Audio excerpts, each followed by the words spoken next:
Hi, everyone. Thank you for joining our webinar today. We are just going to wait a couple more minutes to get some more people conferenced in, and we will start. See you shortly.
Hi, everyone, and welcome to today's webinar, Perfecting Your Program Portfolio.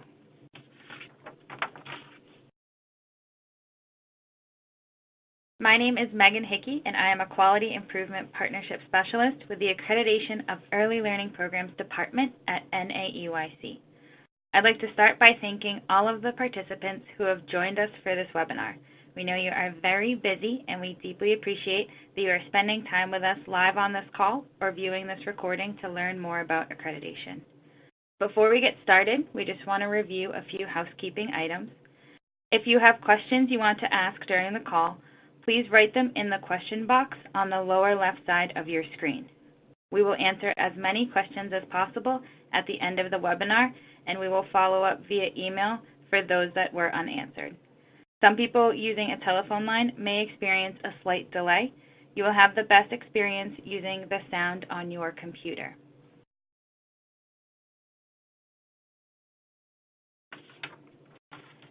So as I said, my name is Megan Hickey, and I work in the Program Support Department here at NAEYC. And I have two colleagues here at the office with me, and I'll let them introduce themselves as well as their roles. Hi, I'm Susan Hedges. I'm the Director of Program Quality Research here for Early Learning Programs. Hello, everyone. My name is Keisha Spates. I am the Program Support Associate in Early Learning Programs. And in addition to NAEYC staff we have here on this webinar, we also have two program supports in the field, and I will let them introduce themselves. My name is Chiffon Austin, Washington, D.C. I am currently working as an educational consultant, helping programs who wish to pursue accreditation or pursue reaccreditation of their NAEYC certification. Hi, my name is Beth Cabellis. I am a Center Director for KinderCare Learning Center in Pennsylvania.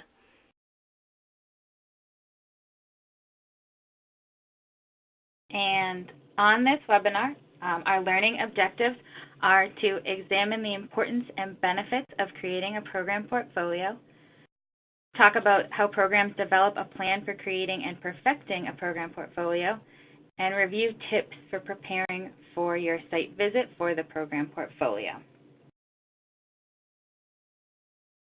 So to start, I'll turn to my co-presenters in the field and ask them to describe their experience in creating portfolios. This is Chiffon, and my experience is from completely program level to start with. I was a center director of an infant, toddler, 2 and preschool center in Northwest DC, where we were under the old system of the NAEYC accreditation process, where we attained accreditation after deferment. Then I transitioned over to the more technical assistance side, where I now provide consultations and coaching to programs aiming to attain accreditation or pursuing their reaccreditation under the new system that NAEYC has in place. Hi, this is Beth. My experiences as a center director, I went through it, I guess, 5-6 years ago, and just went through the reaccreditation with the streamlined process. So was very excited with all of the new information that we have, and hope to share some best tips with you. Wonderful. So thinking about from our perspective in program support and working with programs, especially as Beth mentioned, with this new model of accreditation as of 2018, some of the really common questions we get from our team that we'll address on this webinar is, what is the purpose? Where do I start? How is it organized? And what are some tips? So we kind of through with programs that when you begin creating your program portfolio, you may have some questions to ask yourself. So to start with, what is the point? What is the purpose of the program portfolio? What does it look like for your program specifically? And then where do I start thinking about how you gather evidence, where you'll find that evidence within your program? We really emphasize that the program portfolio, we don't want programs really reinventing the wheel, so to speak. We want you pulling from program documents that you already have. And so we'll kind of talk through today where you can find many of your documents that you'll utilize. And then, of course, from some tips perspective, on the call today, we'll provide some tips from our perspective in program support, as well as our co-presenters in the field will give you some great hands-on tips. So to start, really defining what is a program portfolio. So let's first take a look at what a program portfolio is not. So from our perspective at NAEYC, for programs to think about, a program portfolio is not a test from NAEYC. It's not something that we're going to mark you as right or wrong, but it's really guiding you on best practices for your programs. It's also not a collection of every single piece of paperwork ever used for your program. Specifically in the 2018 model of assessment, the items are really specific in identifying specific policies, practices, and procedures, as well as specific pieces of evidence in your program. So it's not providing your entire handbook for your families or your entire staff handbook or all of your policies, but specific intentional ones. It is also not a one-time project for programs. While you're gathering it for NAEYC, for the intention of your site visit assessment, it's also something that should be utilized, and we hope is utilized in your program for continuous quality improvement and for identifying high-quality best practices within the items we look at for your policies and procedures. So it's also not something recommended to only be utilized every 5 years for your site visit assessment, but something you should continually be updating and improving on.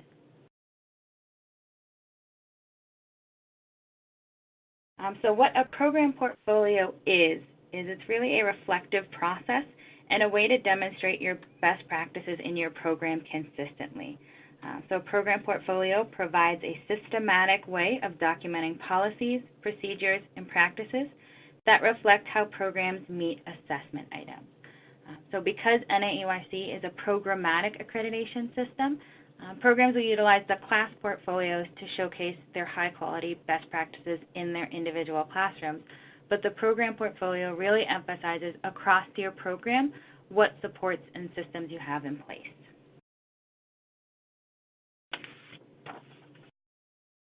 So then what is the purpose?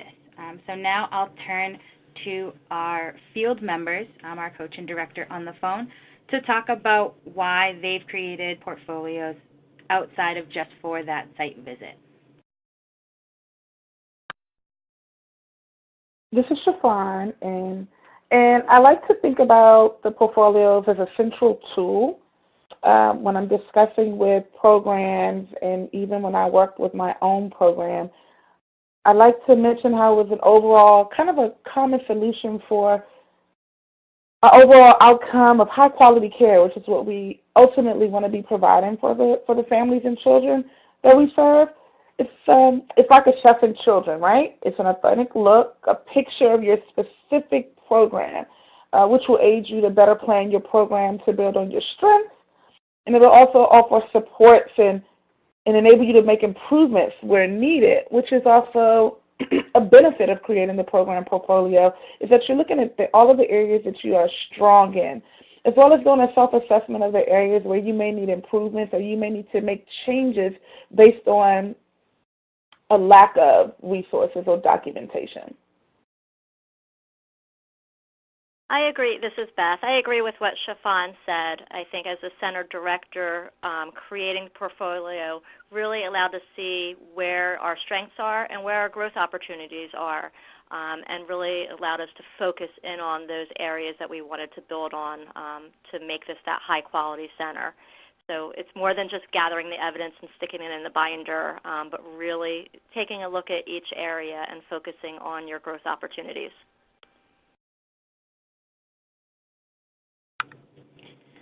Wonderful. That was great to hear. So then thinking about what benefits have you seen when creating a program portfolio?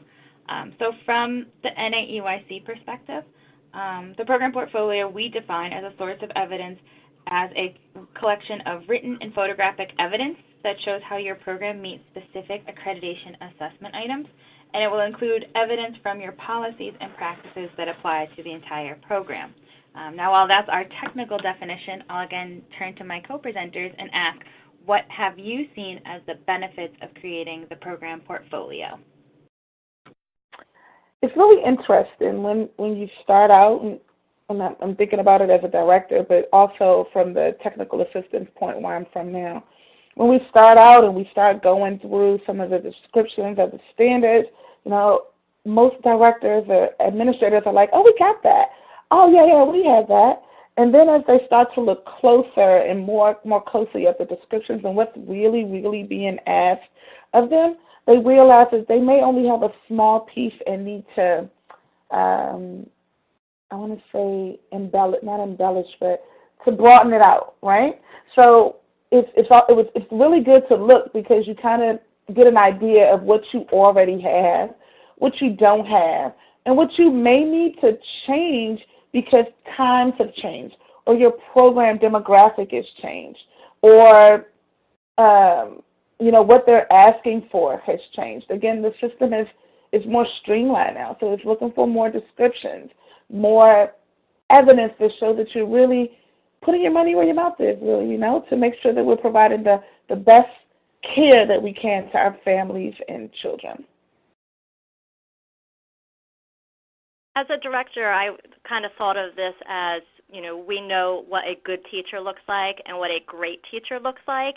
And I think the benefits of going through your portfolio is you look at every single aspect of your center, from enrollment to your communication with your families, soup to nuts.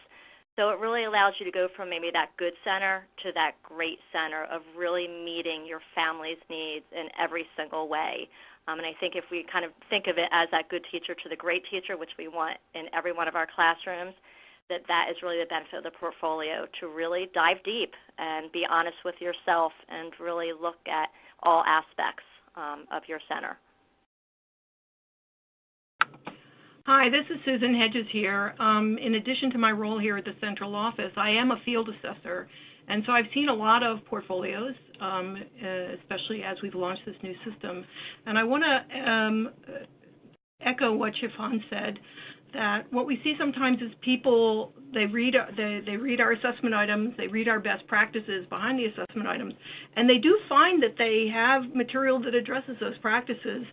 But remember, we're promoting best practices, and so it's not just you match something that you have to our item, it's that you ask, am I meeting the best practice embodied in that item?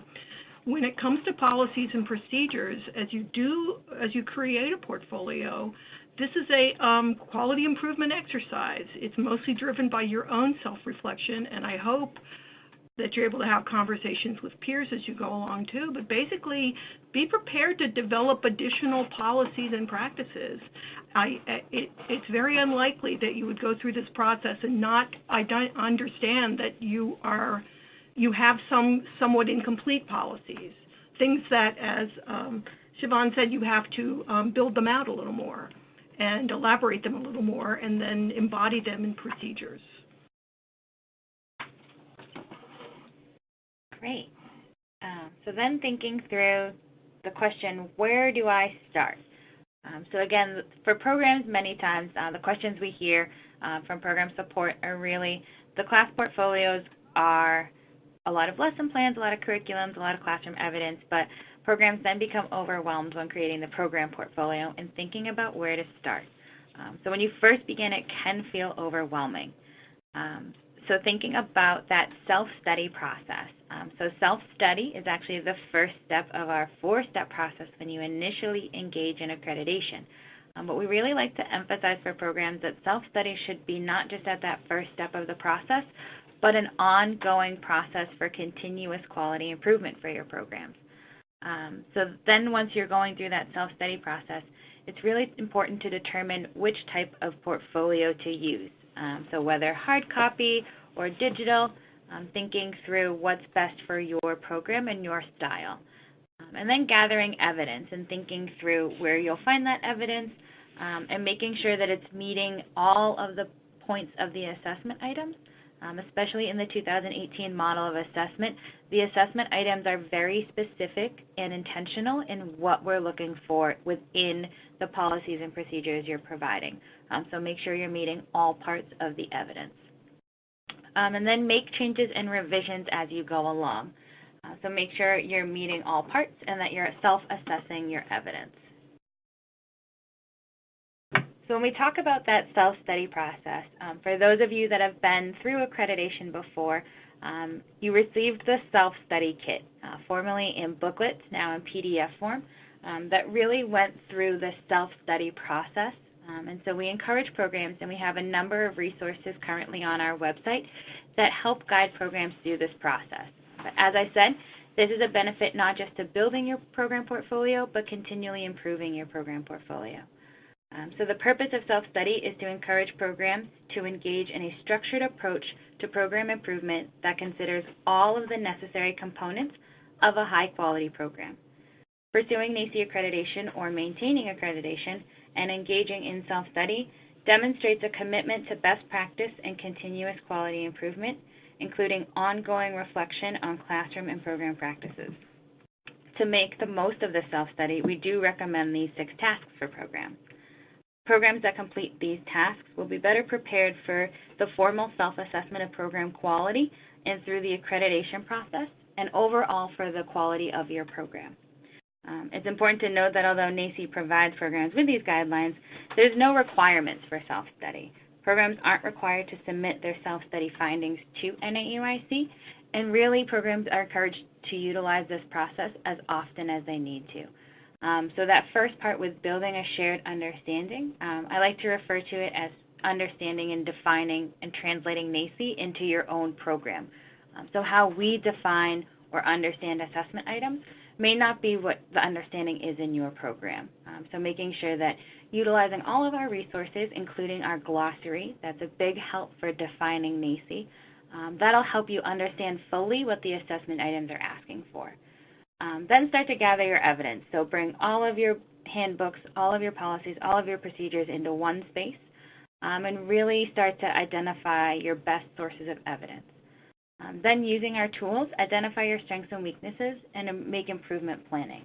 So see where you could have better evidence or where a policy or procedure needs to be updated to meet an assessment item. From there, you just want to continue to implement the changes and document your progress so you can see where your program started out from and where you've improved to, and just continually circle through this process.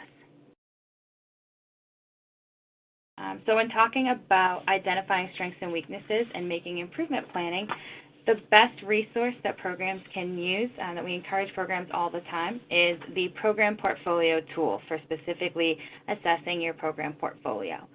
This tool is available currently on our website, and it's the exact tool that the assessors use, including you can see the check boxes on here for yes or no. So you can self-assess your program, and we strongly encourage this for programs to prepare for that site visit and just to know the quality of their program. So thinking through that, you can count up your yeses and nos that you assess yourself and have a vague idea of a score that you may receive on your site visit. So thinking through also, if there's ones you've marked no, identifying why you've marked no and make improvements. Or if you're confident on an item, really showcasing that you're meeting all parts. And really making sure you can see on here there's examples and definitions, so making sure that that's included in your evidence as well. In addition, another tip from program support for using this tool is not only to have typically the director or the administrator build the program portfolio, but have other staff members or people outside of your program utilize this tool to assess your portfolio. They may identify sources of evidence you have in there that may need an additional caption or explanation, or may identify areas of improvement for your program. So thinking through handing this tool to someone else with your portfolio and having them prepare you for your site visit or for continuous quality improvement. Then thinking through how is the portfolio organized. So programs are able to develop and create their portfolios as they see fit to their program. Examples of types of portfolios are binders, bins, and digital portfolios. NAEYC does not have a license or endorse any specific digital portfolio at this time, but programs are able to use software such as PowerPoint or Google Documents to create their own digital portfolio. I would just like to add that the photo here is of an array of binders and a big bin. And thanks to our streamlining process, you would not need that many folders and you would not need that big of a bin. If you respond with targeted evidence, well highlighted and organized. I just did a program last week where the bin was about a 4-inch deep bin for the program portfolio, very much smaller than that. I think you're going to enjoy that aspect of this revision. Thanks, Susan. And then so thinking through from our co-presenters' perspectives, how have you seen formats in programs, or how did you decide the program portfolio format for your program? I think one of our co-presenters just mentioned how it's a group process. So, using the portfolio tool, getting an outsider that's not in the program all the time to use it. And so we use that same aspect when we were thinking about how we wanted to gather the evidence, which is basically, do we want to do, I would say, how effective or how efficient was our staff or some of the other individuals that were going to help put the portfolio together? How competent were they in using the computer if we were to do a digital portfolio versus using the binder and the bins? And so I think ultimately it came down to, who was going to be the person or the individual responsible for making sure that the documentation was where it needed to be. And so when we did it, we did the binders. But as I think there was just Susan mentioned, that it's going to be so much smaller, so much more streamlined now that the process and the system has changed. So, I mean, because when we did it, there were like 5 huge 5-inch deep notebooks. And the program that I recently worked with, you know, they were going through the reaccreditation process, and they commented about how less they had to use versus when they first went through the process.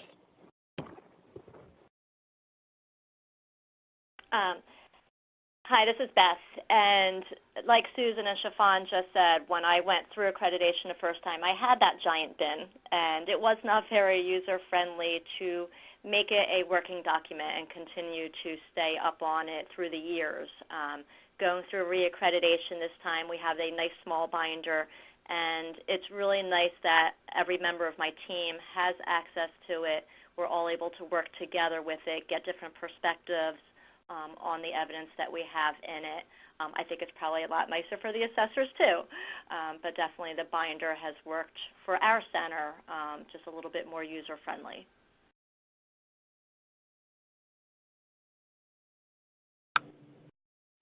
All right, and then we'll think through. So after we've thought about how we're going to organize, then next is how a program gathers the evidence.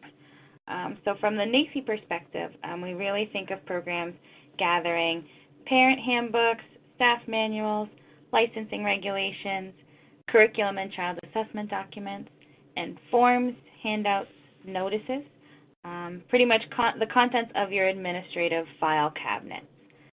But then from our co-presenters, what have you seen or how have you supported programs in gathering evidence? Hey, this is Chiffon.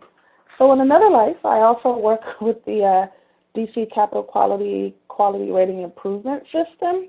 And so a part of that program, every licensed facility here in DC is working through a continuous quality improvement plan.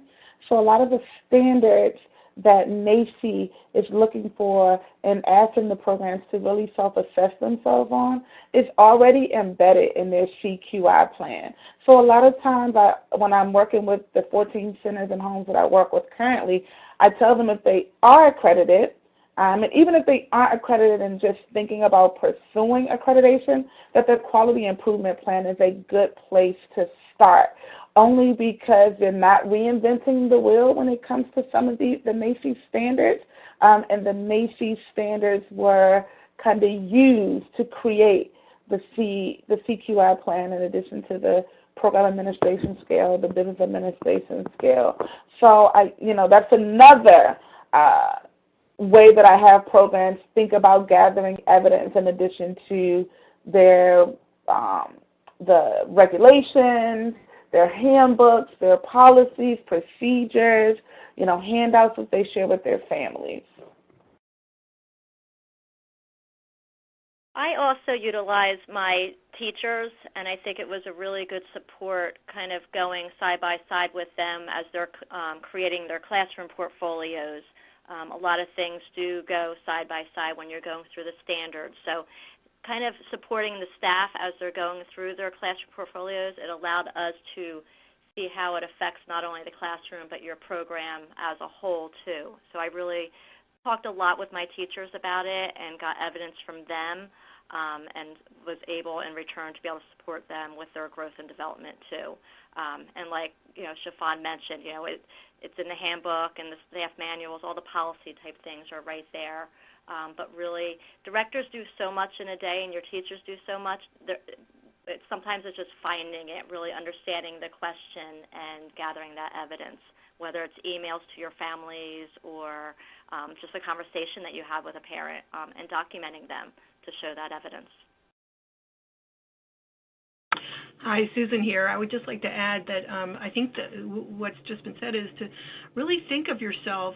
One of the strengths you have here is that you can form a learning community around these practices and this task. And even though the program portfolio is the administrator's task, it can be informed from all directions by your other staff and your other stakeholders. So I would definitely share your task as well as you, the administrator, sharing, monitoring and having discussions with the staff as they prepare their class portfolios, and make it a collaborative exercise, because you're going to learn more strongly as you share your thoughts with each other about your understanding of what the best practices are, or in the case of the program administrator's role of having policies and asking if these policies are good enough. Well, who are the policies directed at? Like, if they're directed at families, ask the families too. If they're directed at staff, ask the staff too. You'll get stronger policies that way. Great.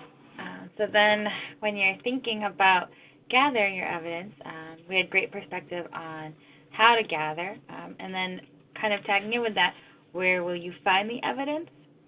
Evidence is found in a variety of places in your program, but a large number of the program portfolio items are found within your staff manuals or handbooks and your family handbooks. So thinking about things you already have in your program, and as I said earlier, not reinventing the wheel. Also thinking about your curriculum framework. So a common question we get in program support is asking why curriculum is within the program portfolio and not only in the class portfolio. So you want to think about that curriculum should have an overarching goal across your program, not just for individual classrooms. So we do have assessment items that look for curriculum evidence. Now these are just sample screenshots of curriculum frameworks. We do not endorse any of these products. They're just common examples. So I just want to add here that in terms of curriculum in the program portfolio, all of our standards have topic areas, and I believe the curriculum standard starts with a topic A is kind of a essential elements of curriculum. So one thing we ask you to respond to in the portfolio, for example, is show us where this curriculum you use talks in its own materials, or as you've evolved it, about how you adapt the curriculum to reflect, the lives and the needs and the specific circumstances of the children you're teaching. Is it adaptable? Is it made to be adaptable, as opposed to something where everything is a cut and dried exercise and there is no room to customize it? So a good curriculum is customizable, but that's a broad element of curriculum. That's not curriculum as is carried out class by class. It's something you do as a whole. So that's just an example of how that works.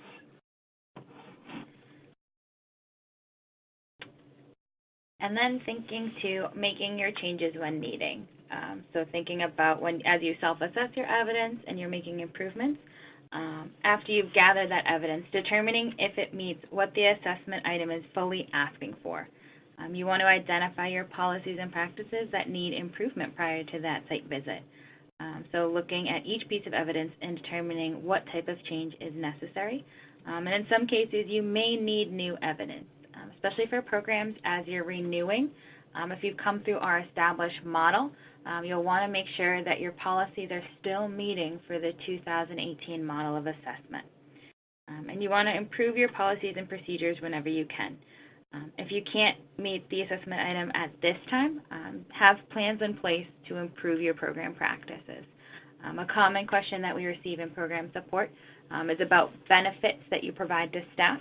There's some assessment items on that you provide within the program portfolio. And many programs state that, with current climate within the field, they're not able to provide the full benefits that we're assessing. So what we tell those programs is this will be an assessment item. A program it's not required, so a program can choose to meet it or not. And if they are unable to meet it, it's something that they should have within their professional development plans for their overall program to think through how they can make improvements. And then in your final step, really look at each piece of evidence you've answered to determine what kind of change is necessary. And then after reviewing, you may determine that you should provide new evidence. You may also decide that existing evidence needs necessary revisions to fully meet these assessment items. And so again, emphasizing that programs with existing portfolios from the established model should not assume that the evidence they have for related criterion will meet the new assessment items. So I know this is key, and I know that both of our co-presenters from the field can speak to this new model, so I'll turn it over to them and let them provide their experience with supporting making changes and improvements to evidence provided.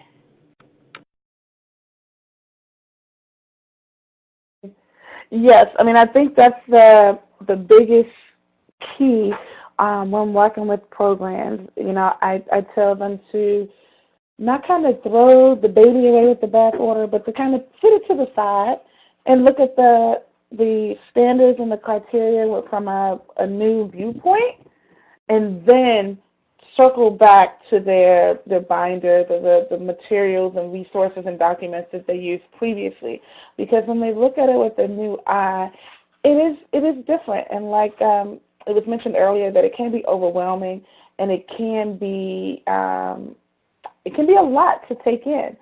But I think that, you know, NAEYC has done a great job in kind of combining, revamping, so that we get the best practices, the best evidence to highlight our programs and the overarching goal of making sure that the program is providing high quality care for the children and families that we serve. And so, again, I just say that, you know, don't just think about your old evidence and items, but really try to look at it and approach it with a new perspective when going into creating your program portfolios.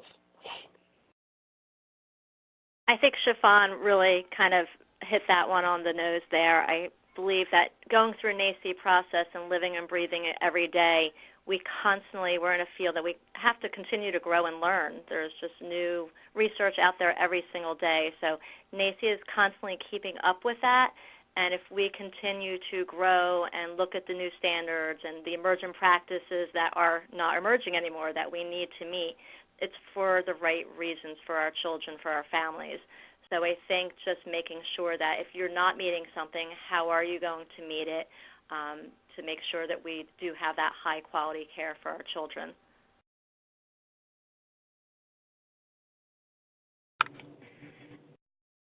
All right, and then so for our next part, this portion for evidence exploration, we'll go over some commonly missed items.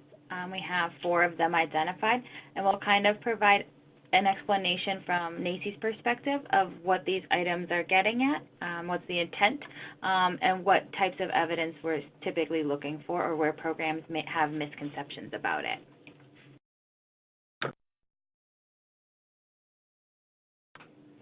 Hi, Susan here. The first one we're highlighting is 2D5. So that's in Standard 2 in Topic D. Standard 2 is the curriculum topic, and Standard in 2D is about language development. And this one asks you to show or describe how you incorporate family language preferences into the curriculum. So notice on the screen we have provided examples of what we mean by family language preferences. Preferred family terminology for body parts, bodily functions, or familiar relationships, or other things. We're not strictly talking here about a second language spoken in the program, although maybe the family language terms would be that too. But if you think you're addressing it, it's important when you read these items on the tool that you read any examples or definitions that go along with the item, because we've put them there to try to help you not misunderstand the item. This is a best practice that, you know, when you're dealing with little children who are just developing their language, it's really good to know what the terminologies are used in their home to be able to be talking to them about things that matter. Also, in this one, it says show or describe. And what we sometimes see people do that kind of goes wrong is show us an intake form, you know, the enrollment form, where maybe you do ask specifically about terms used in the family. But that's not telling us how you incorporate it into the curriculum. That's sort of the beginning of an answer to say, here's where we collect it, then what do you do with it? So you might show us that form, and then you might describe how that gets implemented. How, for instance, classroom staff always review those forms before a child arrives in the program, and how they might use them in the program. So here's one in Standard 4, which is Assessment of Child Progress, and Topic D, which is about adapting curriculum, individualizing teaching, and informing program development. Show or describe how teaching teams adjust their teaching strategies to meet the needs and interests of the children based on information gained from child assessment outcomes. Well, what are teaching strategies? We do have examples of teaching strategies. They are things such as small and large group activities, teacher or child-directed activities, expanding upon activities, modeling behavior, asking children open-ended questions, and encouraging children to be engaged in activities. So what kinds of information gained from child assessments might lead teaching teams to adjust their teaching strategies? I think this would emerge if you have a discussion based on understanding, what we're talking about with teaching strategies and what kinds of information emerges. Is this a subject that you discuss in individual team meetings, in large teaching staff meetings? Do your staff discuss this and work with coaches or mentors in your program? The main point is to ask you to consider how child assessment outcomes can and should sometimes be linked to teaching strategies, to the adaptation of teaching strategies. When you learn something on one or more child assessments that points to a need, either for an individual child or for a subset of children, one thing you consider is how to adapt your teaching strategies. So we're asking you to consider, discuss about this, and I think once you discuss it and think about it, you will come up with things that meet this. I hope you will. I think people just sometimes get confounded by the language on some of these, which is why the examples and definitions can be helpful. So let's see, our next one here is 6B4. And I see we've had a lot of questions coming up on the chat about the program-wide professional development plan, which is represented in a lot of items in Standard 6. So we're going to talk about this one as just an example. Show that your written program-wide professional development plan includes ongoing discussions of ethical issues. So first of all, Standard 6 is about staff competencies, preparation, and support. Topic 6B is about professional identity and recognition. It focuses on how the program promotes and supports teaching and administrative staff to identify and be recognized as members of the early childhood education field. So one hallmark of a profession, any profession, is it defines a code of ethics governing its practice. If your teaching staff are to see themselves as professionals and function as professionals, it's important that the program's leadership provide a framework for the ongoing discussion of ethical issues. Ethical issues arise naturally in a program. You may not always recognize them as such unless you are, in fact, listening for them. I'll bet a week doesn't go by when something doesn't come up. A teacher doesn't bring to you some dilemma. It could be between staff. It could be between staff and families, or in many other ways. The idea is that you find opportunities to use these as teaching moments with all staff to reinforce their professional identity and also, obviously, to just develop solutions to ethical issues. So we ask that your evidence addresses this in the context of a program professional development plan. I know this is a new concept to all of you. When we revised Standard 6, we really wanted to move away from everybody feeling there was such an emphasis on formal educational qualifications. Instead, what the program professional development plan is doing is putting an emphasis on what the program administrators do to foster professional development in the context of the program, and to be intentional about it as a whole program. Let's not just worry about what we can't do. Let's think about what we can do. If everybody can't get BAs, can we improve everybody's competencies in important things? How can we show that and document it? So this is meant to be a kind of a new tool in your administrator toolbox to look at this stuff intentionally. So we would want you to show this as part of the professional development plan. So how would you do this? You could do it in more than one way, but I see this as a standing agenda item on monthly all-staff meetings. As you're planning this month's meeting, to ask the staff, has anybody had ethical issues come up that we want to all discuss? Or maybe you've already had one and you do want to bring it to the meeting and share. Or you could have, quickie meetings as ethical issues arise. Or you could go out and look for certain ethical dilemma resources outside of your individual program training. So that's how you would do that. So we got one more. 10B20. Show that your parent handbook includes procedures for negotiating difficulties and differences that arise in interactions between families and program staff. Procedures include 2 or more techniques for conflict resolution that involve increasing levels of formality. So this is really our statement of best practice. You may have something that partially meets this, but consider if you can fully meet it.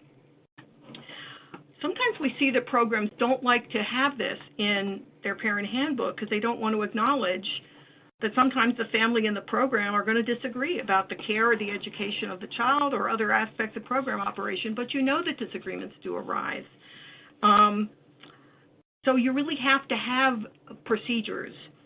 Now, we ask specifically that you show this in the context of your parent or family handbook. We want to see not only that you have procedures and that you communicate these procedures transparently to families, but also having them in writing like that assures that all families are treated equitably when difficulties arise, that they know sort of what their rights are, what due process is within your program if you're having a difficult conversation or a discussion. So that's why, so this is to exemplify that when we say show this in your parent handbook or show this in your staff handbook or show this in a specific source, we mean it. We didn't just pick that at random. I think it's important that you be able to show that you're communicating this to the people who really need to know about it. So what would 2 or more techniques for conflict resolution that involve increasing levels of formality look like? Well, maybe your policy, and we're not saying it has to be this, but this is just an example. Families are encouraged to talk directly with teaching staff if a problem arises in the classroom. If the family is not satisfied after interacting with the teaching staff, families can speak with the program administrator. Hopefully you have an open door policy so these things can be dealt with promptly and in a friendly way. You might want to mention that if you do, or you may want to make an appointment, ask for an appointment so you can talk about this confidentially instead of sometimes this happens in the hallway. So whatever your policy is, that's fine, but so it would go from teaching staff to administrator. If the family's not satisfied after speaking with the program administrator, depending on the structure of your program, if you're a single site, privately owned program, there may be no other level, but that's at least 2 levels there. But if there are other levels, the program provides families with information about how to contact higher level management of an organization, who are the board of directors, and also who are your regulatory authorities. If somebody feels strongly about something and wants to go to the law, this is actually an ethical issue. Speaking of the ethical stuff, you need to be transparent about that stuff. So by being open and clear about conflict resolution processes, I think you start by establishing an atmosphere of trust and openness that helps resolve the conflicts. All right, great. So those are some insider tips of where we've seen programs struggle and kind of talking through that understanding. So just for these 4 items, the way we went through them is kind of how you want to go through all of the assessment items for the program portfolio.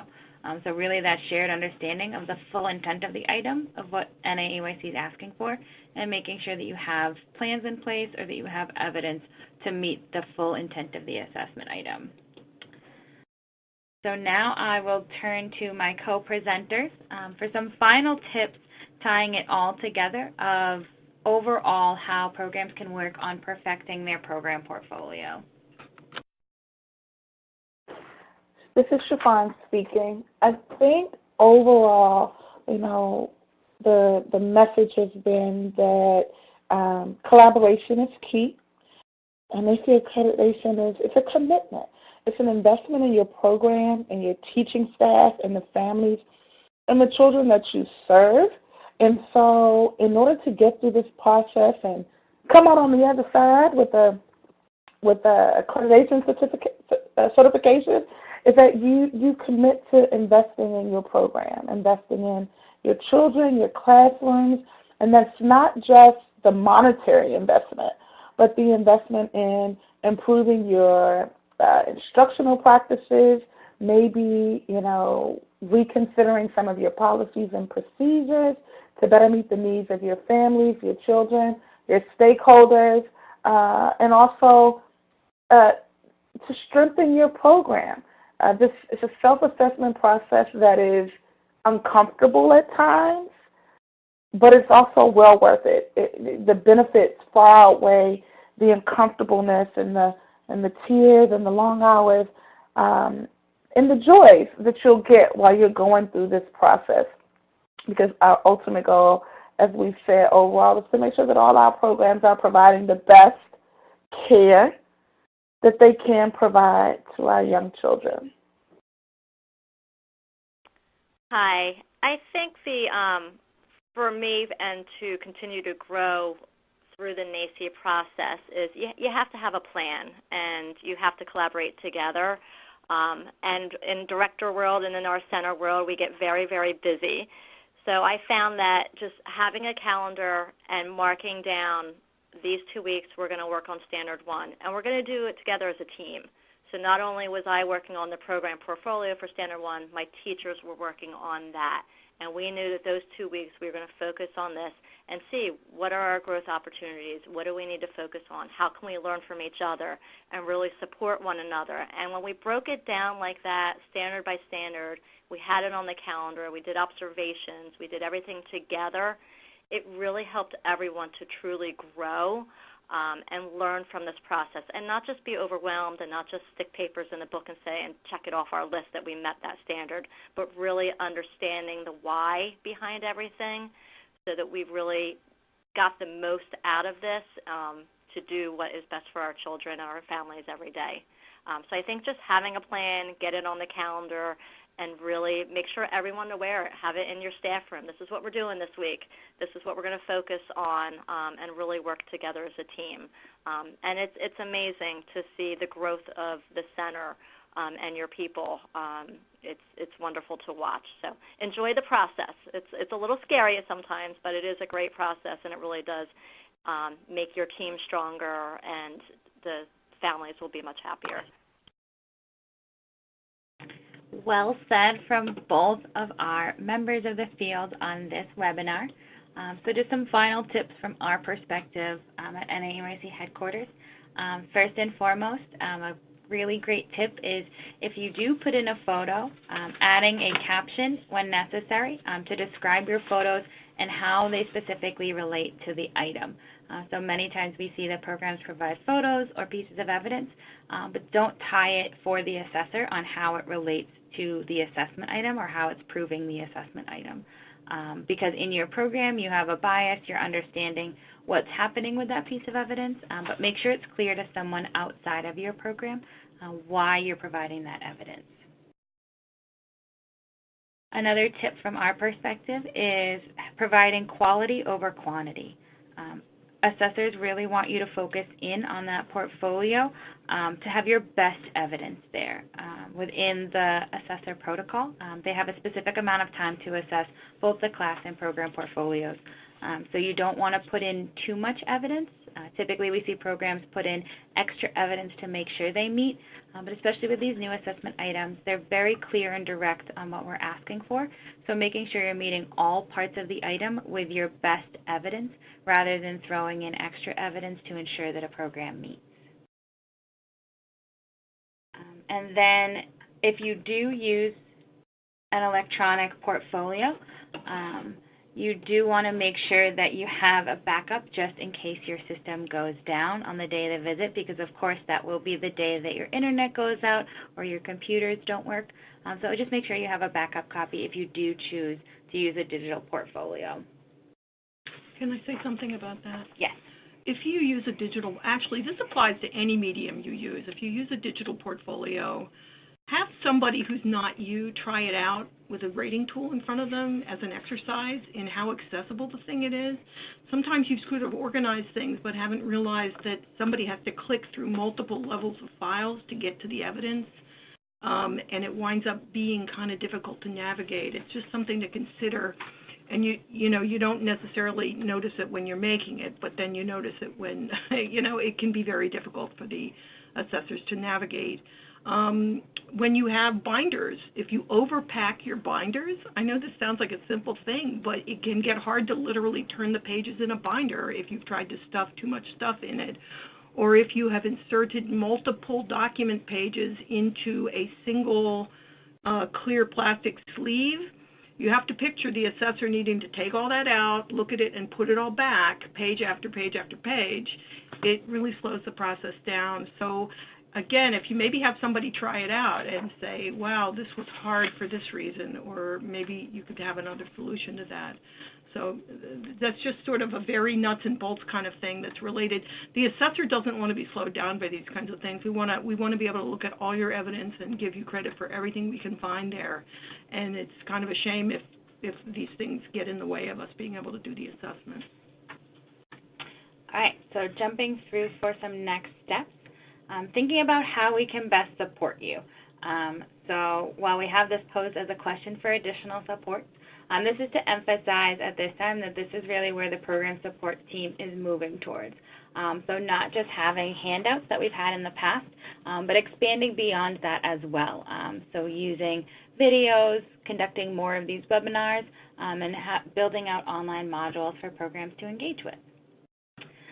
So we've had a great number of questions come into our chat box. So we just want to identify a few key ones as we wrap it up. One big one that we've received is about the Program Professional Development Plan. That is a big topic within Standard 6, and it, as Susan mentioned, is a new focus for programs. It was previously in the established model, but it was embedded within the criteria. So now we've pulled it out and made it more intentional for programs, but we really know that it's a new concept for programs, so we do have available on our checklist, on our website, a checklist resource for programs to start to really think through and plan out their program professional development plan. Another question that we've received is when an assessment item asks to show or describe, is a photo with a caption explaining the photo acceptable? So you definitely want, if it says show or describe, you do have a choice, but there are a number of items that say show and describe, so you want to make sure you're following the item language. And if it says show or describe, you can show and describe if you feel it's adequate. We just wanted you to know that sometimes you may be able to simply show it or simply describe it, that can be an option as well. But you can show and describe. Maybe we need to change that to and or, I don't know.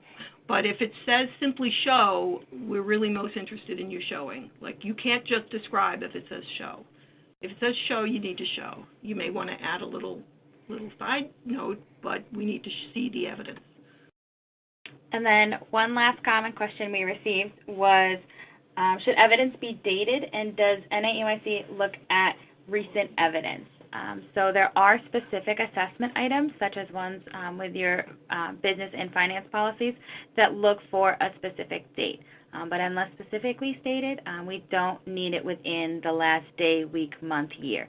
You do want your best evidence and your current evidence, and as a continuous quality improvement process, you should be updating your evidence pretty frequently as your program continues to improve. And I know there are many questions we did not get to, so we will be following up via email. We do have the email address attached to the person that asked the question, so our program support team will be working to follow up with the questions following the webinar, and you'll also receive a recording of the webinar if you registered, as well as a survey following up. So we are here to support you in a number of ways. So we have our conferences, we have the program news. Make sure you're signed up to receive that. You may want to look into local supports. You can find them on our website. We offer on-site trainings, so for a fee, you can have NAEYC staff come out and train customized sessions for your site. There's also always our website, which has a number of great resources and supports, and you can call the Quality Improvement and Program Support Team at 1-800-424-2460, option 3. A great way to engage with us is at our annual conference, which is coming up in November, and it's here in Washington, D.C. So you can go to our website and access the conference information, and we look forward to meeting many of you there. And again, we just want to thank our co-presenters for joining us on this call, and thank everyone for joining us on the live call or for listening to the webinar afterwards. And if you have any questions, please feel free to reach out to us to make sure your program is all supported. Thank you.